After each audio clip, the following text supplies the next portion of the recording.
Hi, this will be number 5 of the actual level badges, and as you can see I've got a different pose again. Try to pull a different stupid face, and holding the number with 2 hands this time, so it's going to be a little different. So we're going to do the sketch out, see what it looks like and if it needs to be modified, and then we're going to go to the rendering stage. Okay.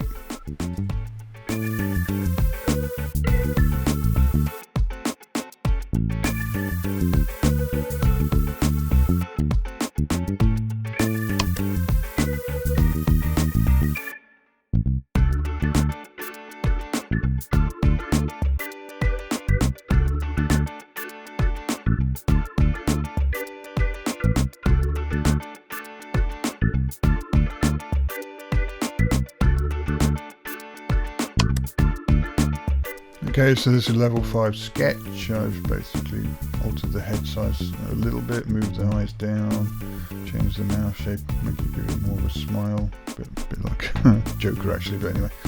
Pulled the ears out a little bit and put a circle in, and that's the sketch finished. What I'm going to do now is go through the process of rendering it out, and we're going to change the background colour and do a different effect on the 5 to make each one different in some silly little way. Okay, so this is the rendering process.